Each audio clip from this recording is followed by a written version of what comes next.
Outer Orange. Today, we are going to quickly kind of go over the Festival Booster 2024. I will say I think this one's a little bit of a no-brainer, what to grab, what not to grab. So I'm not going to go like as crazy on the stuff to grab because I ain't going to lie, this is one of those sets where you kind of want everything. But you should just keep it to your nation, basically. But this is basically what to buy, kind of things to look out for. But this one's, like I said, a little bit more of a no-brainer. I feel like you're just going to grab whatever whatever nation you're playing and you should be grabbing. But I'm just going to break down like what's in here and kind of go from there. But basically, this is another one of those like you open a pack and you get 3 cards. One's gonna make a main card, 3 triggers in here, and then a lot of reprints and then new stuff. So that's basically kind of what it is. The new stuff is these dual nation cards. These dual nation cards are like kind of nuts. If you're whatever nation you're playing or dual nation you're playing in, you should definitely be grabbing these. These are probably gonna skyrocket at some given point. They're decently priced right now. They're probably gonna go up higher. They're very useful. Every single one of them has a different effect or a pseudo double effect, and you get to pick which one just depending on the situation. They're all really powerful. This one's the Keter and the Dragon Empire one, but keep in mind there's other ones as well. I'm kind of doing this from highest rarity, but even like the regular one of the Brand Gate, like Keter one right here, also very expensive because everyone wants these. So definitely be on the lookout for whichever one. They're a little pricey, but you actually do need them. They're very useful. They're very useful in stride decks especially, but along with these new donation cards, I'm not going to go over all the skills. They all have like separate skills. They're all different, but basically along with these donation cards, we also got these grade 1s that every single nation got one of these, and they're all very, very strong. So basically they all say when this unit is placed, if your Vanguard is less than or equal to your opponent's grade Vanguard, you can soul charge this, gets plus 2k power. I think some of them have like slightly different change for the first effect, but the second effect's the same. When your other card is discarded from hand during your turn, this is a rearguard or drop effect. You can cost energy class 3. Remove this card, choose one of your discard cards, add it to hand. So basically, whenever you were to discard, if this card's on the field or in your drop, you basically get that discard card back to hand. This is a very interesting and different mechanic, a different type of style. They're very generic cards. They're in every single nation, including Lyrical, by the way, which I didn't find out until today. For some reason, I thought they were coming out later. But they are out as well. And like I said, every nation got one of these, and they're all very, very powerful. You'll see here, there might be a slight difference with some. I think they even all have the 2K. Maybe the 2K is the same.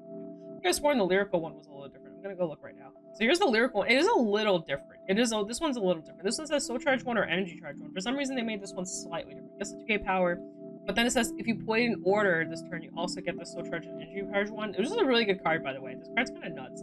I'm really excited to see it kind of where to put it in, because this discard effect is also just insane strong. Lyrical already gets a lot of cards to hand, so you know, just getting more cards to hand just feels good. And Ballista actually discards a lot, so maybe there's some kind of world in there. I don't know, it's gonna be really interesting. Long story short, those should be your priority out of everything. If you find them for good prices, just go grab them. This set also has a lot of reprints, like Yuika. We got the Tongue reprint, we got the Freiheit reprint, we got the Shenri reprint. We got quite a lot of reprints in here as well. The Roman Dragon. So if there's cards that you've been trying to get and you can't get, this is the time to get them. Keep in mind the monster card. This is gonna be really good for Archive. This got a reprint as well, so definitely be looking out for that.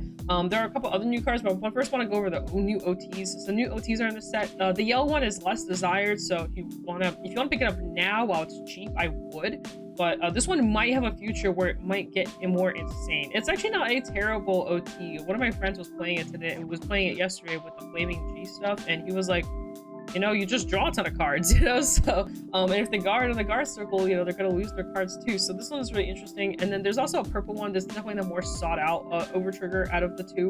So this one might be a little bit trickier to find because see this price. I actually pulled one. I was very surprised, but I pulled mine. But this is a very popular over trigger, definitely the more played of the two.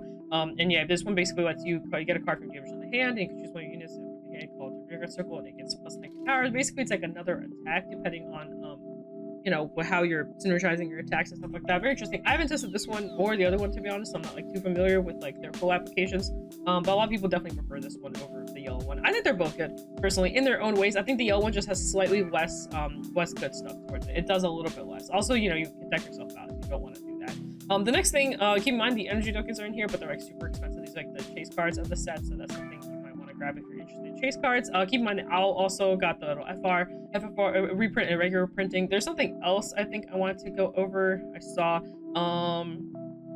that was kind of, oh yeah, the Regalis piece. The new Regalis piece is in here. This one's just lets you draw 2 or you counter charge it with some result. Either one is good, honestly. These aren't like completely sought out cards, but if you really need for your deck, you can pick them up. It is generic. There's a grade 2 Regalis piece that's also coming soon. I don't remember in exact which set we're getting it, but that one should also be coming, and that one's also really good. So if you want to hold off on that one, you can. But if you really just like the draw 2, You can grab this one. I'm probably gonna grab it. I actually prefer this, I think, over Forvidal now. So I might just pick this up just for Zorga.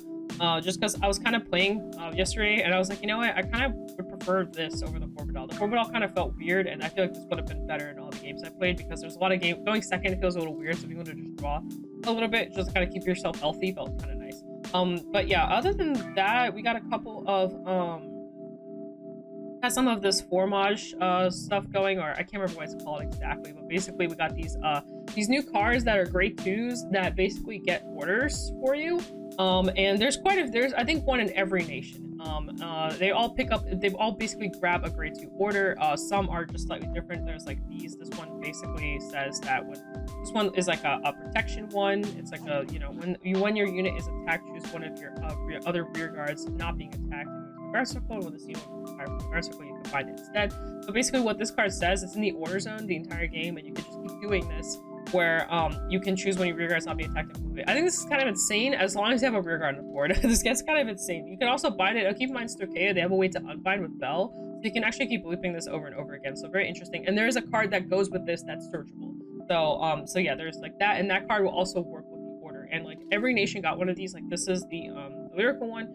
One basically says, if this unit is chosen by the ability of the only my stage with the order, you get the additional 5k, and the only my stage literally just says you pick something and it gets a boost, and you can just keep doing that over and over again for the rest of the game, as long as it's there. Like once you play it, it's going to be there for the rest of the game. And as I mentioned, like I said, every single nation got one of these. Here's this one as well, and so on and so forth. There's a bunch of these. I think they're actually really good pickups, and I would highly recommend grabbing them just for future. You just never know. They're currently not that expensive right now. These like little order grade 2 cards with the grade 2 order effects, they're not expensive.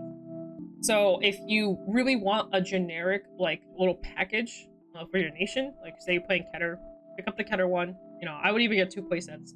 Just keep them, because I see a future where these could randomly go up. So you should just grab them while you can and just keep them stored and just save them for later. That's what I would do. That's what I would do with that's what I'm currently doing with my lyrical one and the Stoicheia one.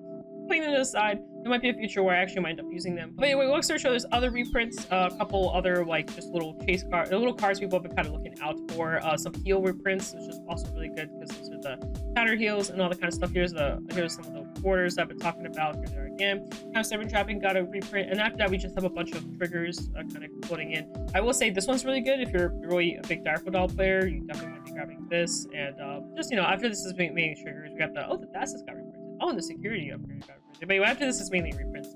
Like I said, if there's anything you've been looking for, I'll pick it up. Direful Doll again got reprinted. Very good card to grab, by the way. She's also really good in Direful Doll. So yeah, you got a couple options here. I would definitely grab these while you can, while they're cheap and stuff like that. This is really good. The Lysat reprint as well, because she also was kind of going up and down here and there. So yeah, you got a couple options. It's Liberia. It's Chloe's favorite card. But anyway, that's basically the set. TLDR, whatever nation you're playing in, I would just grab the master set of that nation. Like I'm playing Stoicheia. I'm just grabbing all the Stoicheia cards except triggers because I don't need them, and I'm just moving on with my day. And I think you should do the same thing. And then if on top of that, if you have some reprints that you need to grab those as well. I think the only exception is like that random Vermilion card, or you know, random stuff like that you may not need. But overall, I think this is like definitely like a grab what you need and dip type of set, and it's usually really good to your nation. The only differences are the over triggers and the Regalis piece, and I definitely think you should be grabbing those as well. There's really no reason not to. You should just grab one of each of those.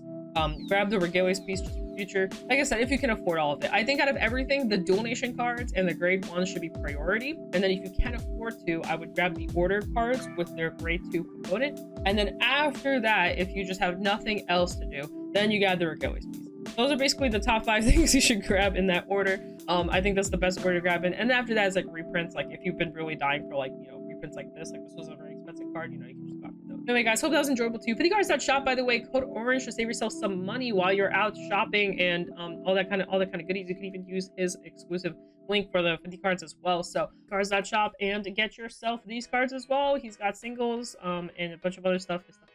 He's got singles, a bunch of other stuff. He has Shadowverse as well, and you know, here's Festival Collection booster set. A lot of stuff in here. If you're interested in Glory Finder, that's also out as well. This is Shadowverse as well. So you got a bunch of goodies to kind of look for. So 50 cards on shop, code orange for all that. As always, like, subscribe, comment. It really helps me build the channel. So yeah, peace out. Das Vidania, and I'll see you guys in a future video. Bye.